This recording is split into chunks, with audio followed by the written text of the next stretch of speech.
It's strange, isn't it? Sometimes the people we care about the most are the ones we distance ourselves from. You cancel plans, you stay quiet instead of being honest. You pretend you don't care, even when you do. And afterward, you wonder, why did I do that? Pushing people away isn't about not caring. It's usually a hidden defense system, a subconscious way of saying, I'm scared of losing you, so I'll leave first. Today, we're unpacking that loop, the psychology behind self-sabotaging connection. Your brain's first job is survival, not connection. So when someone gets close, your mind scans for danger, rejection, judgment, disappointment. If you've been hurt before, even by small things, your brain learns closeness equals risk. So it creates a shortcut. If I distance myself now, I can't be hurt later. It feels logical in the moment, but it quietly destroys relationships that could have been meaningful. Here's the paradox. The people who matter most trigger the most fear.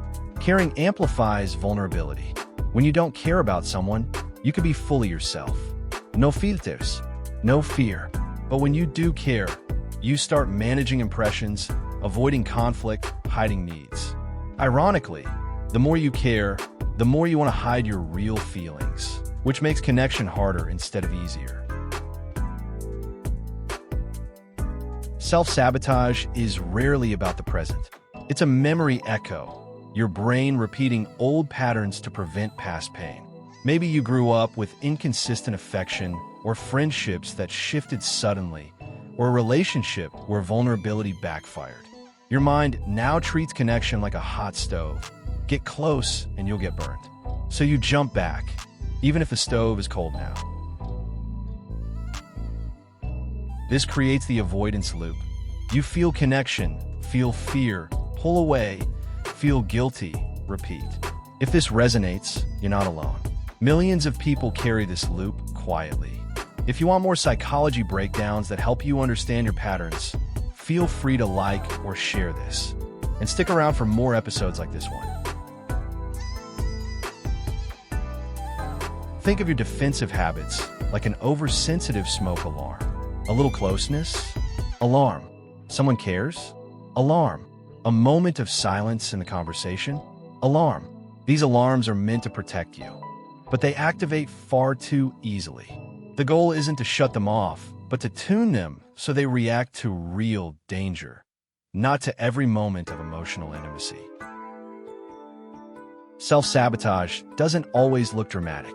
Sometimes it's subtle, taking longer to reply, acting busy, minimizing your needs, pretending you're unaffected, or making jokes instead of being honest. These behaviors feel safe because they reduce exposure, but each one quietly tells the other person, don't get too close, even if that's the opposite of what you want. The solution isn't forcing yourself to be fearless. It's relearning safety in connection. Start small, tell someone how you actually feel, accept help, ask a tiny question, share a small worry. Vulnerability in small doses retrains your brain.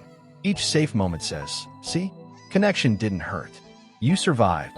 Over time, your defenses soften, and closeness stops feeling like a threat. Eventually, something shifts. You stop rehearsing conversations in your head. You stop assuming the worst.